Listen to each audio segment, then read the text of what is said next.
500 रुपया प्रति महीना इन्वेस्ट कीजिए और पाइए 1 करोड़ का टर्म इंश्योरेंस। अभी लीजिए सबसे सस्ता टर्म इंश्योरेंस और अभी सिक्योर कीजिए अपनी फैमिली को। ऐसे ही टीवी पर ऐड आती होगी ना, और आपको पूरी तरह से अट्रैक्ट करती होगी। आज के कंपटीशन के ज़माने में सारी कंपनीज का यही टारगेट है कि हम कस्टमर्स को सबसे सस्ता दें और उनको अट्रैक्ट करें और हमारा मार्केट बना रहे। तो क्या ऐसे टर्म इंश्योरेंस पर ट्रस्ट किया जा सकता है? आज मैं जितनी भी कंपनी से जो आपको सस्ते टर्म इंश्योरेंस को ऑफर करती है उसके सारे सीक्रेट्स को रिवील करने वाला हूँ। जी हाँ, विद द प्रूफ, उसके सबूत के साथ। प्लीज़ प्लीज़ प्लीज़ इस वीडियो को आप आखिर तक देखिएगा और आज का वीडियो बहुत ही इंफॉर्मेटिव होने वाला है। Let's start. My name is Smit Thakkar, I am your financial architect. Let's begin. Video को स्टार्ट करने से पहले लास्ट वीडियो में मैंने आपसे एक चीज़ मांगी थी। मैंने बोला था कि friends, I am a new YouTuber, so I need your support and I am very happy and thank you so much. आपने मुझे बहुत सारा प्यार दिया और बहुत सारा सपोर्ट दिया, so thank you so much. और ऐसे ही अगर आपको ऐसे इन्फॉर्मेटिव वीडियोस अगर देखना पसंद हो, please please please subscribe to my channel and उसके साथ वो बेल आइकन का दबाना मत भूलिएगा। सबसे पहले स्टार्टिंग में आइए एक सिंपल सा कैलकुलेशन करते हैं कि एक एड थी जो बहुत वायरल हुई थी कि 500 रुपया प्रति महीना भरिए और 1 करोड़ का टर्म इंश्योरेंस लीजिए। एक वेबसाइट थी जो आपको ये ऑफर कर रही थी कि 500 रुपीज़ में आपको 1 करोड़ का टर्म इंश्योरेंस मिलेगा। तो एक सिंपल सा हम कैलकुलेशन करते हैं। चलो मान लेते हैं कि एक 30 साल का बंदा है, ये वो प्लानिंग करवाता है ऑनलाइन, वो ये पॉलिसी परचेस करता है। अभी एवरेज अगर किसी भी पर्सन की हम एज को कैलकुलेट करें कि एवरेज वो कितना जिंदा रहता है पर्सन, तो उसकी 70 to 75 ईयर्स की एज तक वो एवरेज जिंदा रहता है। लेकिन हम उसकी एक्सपेक्टेड एज रखते हैं 80 ईयर्स, 80 साल। अभी चलो मान लेते हैं कि 30 साल का बंदा वो इन्वेस्ट करता है पर महीना 500 रुपया, तो 1 साल का हुआ 6000 रुपया और वो 30 साल से लेकर भरेगा 80 साल तक, मतलब कि वो 50 साल तक ये प्रीमियम भरने वाला है। अभी अगर हम माने तो 1 साल का वो भरता है 6000 रुपया प्रति महीना 500 के लेके, और वो 50 साल में भरेगा 3 लाख रुपया। और ये 50 साल में कंपनी आपको बोलती है कि हम आपको ये 1 करोड़ रुपया देंगे। सबसे पहली चीज़ कि ये पॉसिबल कैसे है कि 3 लाख के सामने ऐसी तो कंपनी कैसे लॉस करेगी, वो 1 करोड़ देगी। दूसरी चीज़ कि वो जो 3 लाख पे कर रहा है 50 साल में, वो ऐसे नहीं कि इकट्ठा 3 लाख पहले ही दे रहा है। वो 500 के हफ्ते में वो उसको पार्टीशन में दे रहा है और कंपनी उसके सामने बोल रही है कि हम आपको 1 करोड़ इकट्ठा दे देंगे। सबसे पहली चीज़ ये सोचने की। दूसरी चीज़ ये सोचने की 80 साल तक जिंदा रहेगा तभी वो 3 लाख भर पाएगा ना। अगर ऐसा हुआ कि वो 50 साल या तो 60 साल में अगर कुछ हो जाता है उस पर्सन को, तो उसने पूरे 3 लाख भी पे नहीं किए और उसके सामने कंपनी उसको दे देगी 1 करोड़ रुपया। ये चीज़ आप सबसे पहले तो ध्यान में लीजिए।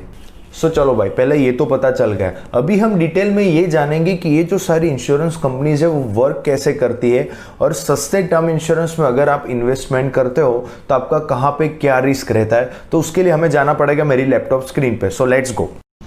फ्रेंड्स, जैसे कि हम अभी टर्म इंश्योरेंस की बात कर रहे हैं, सबसे पहले मैं आपको ये बोलना चाहूँगा कि जब भी आप टर्म इंश्योरेंस परचेस करते हो मार्केट में से, तो सबसे पहले आपको मिलता है एक पॉलिसी बॉन्ड।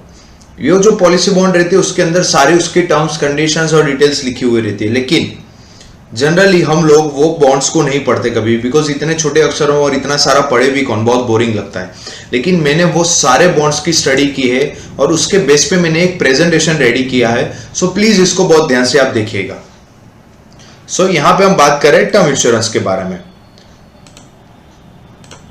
तो ये जितनी भी प्राइवेट टर्म इंश्योरेंस कंपनीज है उसमें अगर कोई बंदा जिसकी उम्र है 30 साल और उसको 10 करोड़ का टर्म इंश्योरेंस लेना है, तो उसका प्रीमियम आएगा तकरीबन 80,000 रुपया सालाना। मतलब कि वो 80,000 में उसको मिलेगा 10 करोड़ का लाइफ कवर। अभी सबसे पहली बात कि इतने कम प्रीमियम अमाउंट में कंपनी आपको दे रही है 10 करोड़ रुपए का कवर। वो कैसे दे रही है, चलो वो जान लेते हैं। तो किसी भी लाइफ इंश्योरेंस कंपनी जो होती है वो 3 चीजों पर डिपेंड करती है। वो 3 चीजें क्या है? सबसे पहले रहता है कंपनी का एक्सपेंसेस, दूसरा रहता है कंपनी का इन्वेस्टमेंट इनकम और तीसरा बनता है कंपनी का मॉर्टेलिटी रेट। अभी ये तीनों क्या है, आइए ये जानते हैं। सबसे पहले बात करते हैं एक्सपेंस के बारे में। एक्सपेंस जो है वो सारी प्राइवेट कंपनीज को मिला के उसका एवरेज बनता है 13.5%। मतलब कि अगर कंपनी अगर किसी भी तरह से 100 रुपीज का इनकम जनरेट करते, मतलब कि 100 रुपया अगर कमाती है कंपनी, तो उसका 13.5 रुपए का उसका उसमें से खर्चा रहता है। जिसके सामने अगर हम उसकी इनकम की बात करें, मतलब कि कंपनी का इनकम, तो अगर कंपनी ₹100 इन्वेस्ट करती है तो सारी प्राइवेट कंपनीज को मिला के सारी कंपनीज का जो एवरेज बनता है उसकी एवरेज इनकम है 5.37%। मतलब कि अगर ₹100 कंपनी इन्वेस्ट करेगी तो उसके सामने उसकी इनकम एडिशनल होगी ₹5.37। मतलब कि यहाँ पे प्रूव क्या हुआ कि ये जो सारी कंपनीज है उसके खर्चे ज्यादा है और इन्वेस्टमेंट कम है, पर फिर भी कंपनीज आपको इतना सस्ता टर्म इंश्योरेंस ऑफर कर रही है, क्यों? तो आइए चलो जानते हैं कि जो सबसे बड़ा घोटाला होता है वो होता है यहाँ पे मोर्टालिटी रेट में। अभी आप पूछोगे मोर्टालिटी रेट क्या? तो मोर्टालिटी रेट मतलब नंबर ऑफ क्लेम्स और ड्यूरेशन ऑफ क्लेम्स। मतलब कि एक पर्टिकुलर ड्यूरेशन में, एक पर्टिकुलर टाइम जोन में कितने क्लेम्स आते हैं। सो अभी ये मोर्टालिटी रेट के नाम पे हमारे साथ क्या क्या होता है हम ये जानते हैं। सो सबसे पहली चीज कि पॉलिसी बॉन्ड। अगर आपको कि कोई भी कंपनी के टर्म इंश्योरेंस के बारे में स्टडी करनी है प्राइवेट कंपनी के, तो सबसे पहले आपको उसका पॉलिसी बॉन्ड परचेस करना पड़ेगा। मतलब कि आपको उसकी पॉलिसी में इन्वेस्ट करना पड़ेगा, तभी आपके पास पॉलिसी बॉन्ड आएगा और उसके बाद आप उसकी स्टडी कर पाओगे। मतलब कि सबसे पहले आपको परचेस करना है, फिर ही आप उसके बारे में जान सकते हो। चलो ये तो मान लेते। अभी दूसरा हमें आगे जाके मिलता है कि चलो हमने इन्वेस्ट भी कर दिया, हमारे पास पॉलिसी बॉन्ड भी आ गया। अभी हम जब स्टडी करने बैठेंगे तो हमें क्या मिलेगा? सबसे बड़ा एक एक्सक्लूजन्स करके पूरा एक वहां पे अंदर उसका पार्ट होगा। एक्सक्लूजन्स मतलब कि वैसी कंडीशन जिसमें कंपनी आपको क्लेम नहीं देगी। तो अभी वो कौन से एक्सक्लूजन्स होते हैं वो थोड़ा बहुत देख लेते हैं। सबसे पहले एक्ट ऑफ गॉड। अभी किसी भी तरह से एक्ट ऑफ गॉड कंडीशन आती है, मतलब कि किधर फ्लड आ गया, किधर अर्थक्वेक यानी कि भूकंप आ गया, ये जो सारी चीजें वो है एक्ट ऑफ गॉड। अगर उसके अंदर किसी भी पर्सन की डेथ होती है तो कंपनी पैसा देगी नहीं। अगर किसी भी तरह का वॉर हो जाता है तो कंपनी पैसा नहीं देगी। The patient should survive at least 30 days after the diagnosis. मतलब कि डायग्नोसिस होने के बाद पेशेंट जो 30 दिन तक कंपलसरी जिंदा रहना चाहिए। अभी ये जरूरी थोड़ी है कि पेशेंट वो जिंदा ही रहे। If the death occur after 180 days from the accident we will not pay any claim. मतलब कि अगर एक्सीडेंट होता है और 180 दिन के बाद पेशेंट की डेथ होती है तो कंपनी पैसा नहीं देगी। क्यों भाई? अगर एक्सीडेंट हुआ और 180 दिन तक पेशेंट कोमा में रहा और उसके बाद अगर डेथ हुई तो, बट कंपनी पैसे नहीं देगी। And many more. अभी आप बोलोगे कि भैया आप ये सब तो अपने खुद के हिसाब से लिखा हुआ बता रहे हो, अभी प्रूफ दिखाइए। आगे जाते हैं। ICICI prudential life insurance page number 2 exclusions. पूरा भर के आपको एक्सक्लूजन्स दिया हो। मतलब कि ये सारी कंडीशंस में कोई भी कंपनी आपको पैसा देगी नहीं। ये है HDFC लाइफ पेज नंबर 33। चलो एक आध पढ़ भी लेते हैं। ये वाला पढ़ते हैं। We will not pay any accidental death benefit if death occur after 180 days from the date of accident. मतलब कि 180 दिन के बाद अगर डेथ होती है तो हम डेथ बेनिफिट नहीं देंगे। यहाँ पे लिखा हुआ any of the critical illness conditions where the death occur within the 30 days of the diagnosis. मतलब कि इन्होंने तो पूरा क्रिटिकल इलनेस जो भी बीमारी उसका लिस्ट दिया हो कि अगर ये बीमारी होती है और डायग्नोसिस के बाद 30 दिन के अंदर अगर डेथ होती है तो हम पैसा नहीं देंगे। अगर आप टर्म इंश्योरेंस लेने का मतलब ही ये है कि अगर नेचुरली या तो एक्सीडेंटली डेथ होती है तो फैमिली को पैसा मिले, लेकिन यहाँ पे वो बीमारी में भी उसके एक्सक्लूजन लेके आते हैं। आगे देखते हैं। कोटक महिंद्रा, उसमें भी भर के आपको एक्सक्लूजन्स मिलेंगे। चलो मान लेते हैं कि कोई भी एक पढ़ते हैं। यहाँ पे ये पढ़ते हैं injuries resulting from war, invention, act of foreign enemy, hostilities, armed and unarmed truce, civil war, rebellion, revolution. मतलब कि किसी भी तरह का अगर वॉर सिचुएशन होता है या तो टेररिस्ट अटैक होता है, कुछ भी होता है, तो भी कंपनी आपको क्लेम नहीं देगी। सो मतलब कि उन्होंने हर एक जगह से आपको ब्लॉक करना स्टार्ट कर दिया थ्रू द एक्सक्लूजन्स कि कहां पे हम ऐसा पॉइंट डाले कि हम आपको क्लेम ना दें। आगे बढ़ते हैं। यह है बजाज लाइफ, जिसका है पेज नंबर 7, जहां पे आपको पूरा एक पेज भर के आपको एक्सक्लूजन्स मिलेंगे। शांति से पढ़ते जाओ और पॉइंट्स जानते ही जाओ कि भाई कहां पे आपको क्लेम नहीं मिलेगा। Max Life page number 14, the following are the excluded. मतलब कि उन्होंने तो पूरी बीमारी का लिस्ट दे दिया है कि जहां पे आपको क्लेम नहीं मिलने वाला। मतलब कि ये सारी कंपनीज में आपको क्लेम, सॉरी कंपनीज नहीं, ये सारी बीमारियों में आपको क्लेम नहीं मिलने वाला।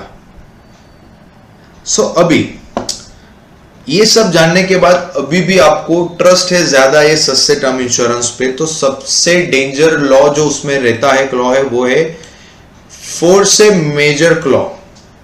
मतलब कि ये लॉ अगर कंपनी के अंदर है, वो आपके पॉलिसी बॉन्ड में, मतलब समझ जाओ कि भाई आपके बाद आपकी फैमिली वाले को कंपनी के धक्के ही खाने हैं।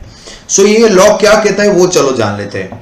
लॉ के अंडर में क्लियरली दिखा हुआ है कि अगर कोई भी सिचुएशन में कल उठ के कोई गवर्नमेंट चेंज आता है, कंपनी लॉस में चली जाती है, या ऐसी पोजीशन आ जाती है कि अभी कंपनी के पास फंड अवेलेबल नहीं है, तो वो किसी भी टाइम आपकी क्लेम अमाउंट को कैंसिल कर सकता है।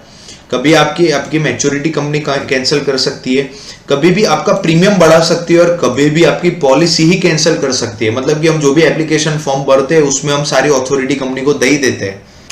Kotak Mahindra page number 32 force majeure law, चलो थोड़ा पढ़ ही लेते हैं। If our performance or any of our applications are in any way prevented or hindered as a consequences of act of God or state, strike, lockout legislation or restrictions by any government or any other authority or any other circumstances beyond our anticipation or control, the performance of this policy shall be wholly or partially suspended during the continuance of such force majeure with the prior approval of IRDAI। मतलब कि अगर किसी भी तरह का war या ऐसी कोई सिचुएशन क्रिएट होती है तो कंपनी कभी भी आपकी पॉलिसी में कोई भी चेंजेस कर सकती है, या तो आपकी पूरी पॉलिसी कैंसिल कर सकती है। HDFC लाइफ 3435, यहाँ पे फोर्स मेजर लॉ को अलग से दिखाया हुआ है। यहाँ पे उस लॉ को उन्होंने वर्डिंग से यहाँ पे दिखाया हुआ है कि मॉडिफिकेशन, अमेंडमेंट, रीएंटमेंट और to the insurance laws and rules, regulations, guidelines, clarifications, circulations etcetera thereunder. यहाँ पे उन्होंने क्लियरली क्या लिखा हुआ है ये ध्यान से पढ़ेगा। We reserve the right to change any of this policies provisions, terms and conditions in accordance with the changes in applicable regulations or law, or if it becomes impossible or impractical to enact the provision, terms and conditions। मतलब कि यहाँ पे वो clearly बोल रहे हैं कि we reserve the right to change any of the policy provision। मतलब कि उनको वो पूरा राइट आपसे ले रहे हैं कि वो कभी भी आपकी पॉलिसी में चेंज कर सकते हैं। सो अभी आप बोलोगे कि भैया ये HDFC है, ICICI, ये सारी इतनी बड़ी बड़ी कंपनीज है, ये कंपनी भले ही फोर्स मेजर लॉ लगा रही है लेकिन उसके अंडर में वो कंपनी आ ही नहीं सकती, बिकॉज कंपनी इतनी वेल नोन है, यहाँ पे वेल एस्टेब्लिश्ड कंपनी, तो ऐसा हो ही नहीं सकता। तो चलो मान लेते कि अगर ये कंपनी के पास इतना सारा पैसा है और वो इतनी वेल एस्टेब्लिश्ड कंपनी ही है, तो अगर उसको फ्यूचर में कोई भी प्रॉब्लम नहीं आने वाली, तो उसको ये क्लॉ लगाने की जरूरत पड़ी क्यों? सिंपल। अगर आप LIC में जाओगे तो LIC के पूरे पॉलिसी बॉन्ड में किधर भी ना तो आपको एक भी एक्सक्लूजन मिलेगा, ना तो आपको भी एक भी फोर्स मेजर क्लॉ मिलेगा। चले थोड़ा आगे बढ़ते हैं कि चलो ये सब मान लिया, अभी कोई अच्छा वाला प्रूफ दिखाओ। अभी मैं जो आपको प्रूफ दिखाऊंगा वो इसका सबसे डार्केस्ट सीक्रेट को रिवील करेगा प्राइवेट टर्म इंश्योरेंस का। वो क्या प्रूफ है आइए जानते हैं। सो ये जो है एक पेपर में आर्टिकल आया है, ये आर्टिकल मेरा तो है ही नहीं, ये पेपर का आर्टिकल है। सो अभी इस पे तो आपको ट्रस्ट आएगा ही आएगा। ये जो आर्टिकल है वो पूरा गुजराती में है, लेकिन मैं आपको पूरा इसका हिंदी में कन्वर्ट करके बोलूंगा, सो डोंट वरी। तो इसका मेन हेडलाइन ये है कि क्लेम सेटल करवामा खानगी बीमा कंपनीओना दांधिया। मतलब कि क्लेम सेटल करने में जब भी बात आती है प्राइवेट कंपनीज के, हर बार वो किसी ना किसी तरह से सबको परेशान ही करते हैं। और यहाँ पे उन्होंने यहाँ पे सब लाइन में क्या लिखा हुआ है मैं आपको हिंदी में बता देता हूं कि ये जो कंपनीज है उन्होंने कमिटी बनाई हुई है जिसका यही काम है कि बड़े बड़े क्लेम्स को रिजेक्ट करना है। मतलब कि ये कंपनी का काम क्या है, चलो मान लेते कि मैं और आप इस कंपनी के इस कमिटी के मेंबर है जो क्लेम रिजेक्ट करती है। अभी कंपनी के पास एक क्लेम आता है, 50 लाख का केस आता है, जो क्लेम है डेथ क्लेम है। अभी हम दोनों का काम यह है उस कमेटी में कि हमें फाइंड आउट करना है कि हम ऐसा कौन सा रीजन निकाले जिससे कंपनी का क्लेम रिजेक्ट हो जाए। और हमने वो पॉइंट निकाल भी लिया और कंपनी ने उस पर्सन का क्लेम रिजेक्ट भी कर दिया।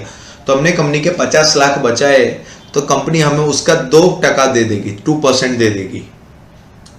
अभी यहाँ पे भी क्लियरली लिखा है, यहाँ पे केस स्टडी दी हुई है कि कंपनी कैसे परेशान करते है उसके पॉलिसी होल्डर्स को। एक बंदे ने टर्म इंश्योरेंस परचेस किया, सो उस टाइम पे जो एप्लीकेशन फॉर्म भरते उस एप्लीकेशन फॉर्म में उस कंपनी का जो एप्लीकेशन फॉर्म था उसमें एक पार्ट था जहां पे उसको मेंशन करना था कि उसकी हॉबीज क्या है। उसमें उसकी हॉबीज उसने लिखी थी कि सिंगिंग एंड लिसनिंग म्यूजिक, ये उसकी हॉबीज थी, और रीडिंग, ये 3 उसकी हॉबीज थी। अभी बंदा गया ट्रैकिंग पे और ट्रैकिंग पे जाके वहां पे गिरने से उसकी डेथ हो गई, तो कंपनी ने उसका क्लेम रिजेक्ट कर दिया। जब इन्वेस्टिगेशन हुआ तो उन्होंने रीजन ये बताया कि जब एप्लीकेशन फॉर्म भर रहे थे तब उसने हॉबीज में ट्रैकिंग नहीं दिखाया था, इसलिए ट्रैकिंग की वजह से उनकी डेथ होने की वजह से हम उसको क्लेम नहीं देंगे। किसी भी कंपनी के पास ऐसी अथॉरिटी नहीं होनी चाहिए कि वो किसी भी तरह से क्लाइंट की इस तरह की डेथ क्लेम को आप रिजेक्ट करें। अगर किसी क्लाइंट ने फ्रॉड किया है, अगर किसी भी तरह का उसने इंफॉर्मेशन दिया है, उसमें उसने कोई किसी तरह का आपको छुपाया है या किसी भी तरह का फ्रॉड दिया हुआ है, तब कंपनी के पास पूरा अथॉरिटी है कि वो कभी भी क्लाइंट का क्लेम रिजेक्ट कर सकती है।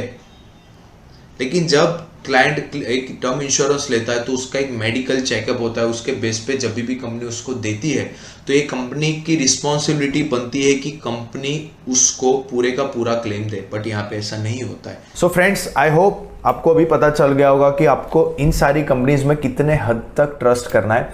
देखिए, मुझे कोई प्रॉब्लम नहीं है इन कंपनी से, मुझे प्रॉब्लम सिर्फ एक चीज़ से है कि जब कस्टमर को उसके हक का नहीं मिलता। और बहुत सारे कस्टमर्स ऐसे भी जो इस फाइनेंशियल फ्रॉड का शिकार हुए। So as an investment consultant ये मेरा रिस्पॉन्सिबिलिटी बनता है कि मैं आपको मार्केट में जो भी फाइनेंशियली फ्रॉड हो रहा है उसके रिलेटेड जानकारी दूँ। सो इसमें ना तो मेरा कोई मतलब है, ना तो मुझे किसी भी कंपनी से प्रॉब्लम है। अगर क्लाइंट को उसके जो भी हक का है वो मिलना शुरू हो जाएगा तो मुझे कोई भी प्रॉब्लम नहीं है। और अगर आपने या तो आपकी फैमिली ने कभी भी इस तरह के फाइनेंशियल फ्रॉड को फील किया तो उसका शिकार हुए, सो प्लीज़ मुझे उसके रिलेटेड मेल कीजिए। मेरा ईमेल आईडी मैंने नीचे डिस्क्रिप्शन बॉक्स में दिया हुआ है। आई विल मेक श्योर कि मेरे तरफ से जितना हो सकेगा वो मैं आपको कांटेक्ट करके आपको वो सॉल्यूशन ला के दूंगा। अगर आपको ये वीडियो पसंद आया तो प्लीज़ इसको लाइक कीजिएगा और इसको मैक्सिमम शेयर कीजिएगा ताकि आपके जैसे बहुत सारे लोगों को इस तरह की इन्फॉर्मेशन मिले। और अगर आपको डिफरेंट इन्वेस्टमेंट ऑप्शंस और ऐसे इंफॉर्मेटिव वीडियोस पसंद है तो please don't forget to subscribe my channel, और उसके साथ वो बेल आइकन अगर आप दबाओगे तो मैं जैसे ही ऐसे नए नए वीडियोस लाता रहूँगा तो आपको उसके रिलेटेड नोटिफिकेशन मिलता रहेगा। सो मिलते हैं नेक्स्ट वीडियो में, तब तक के लिए goodbye, stay healthy and stay wealthy.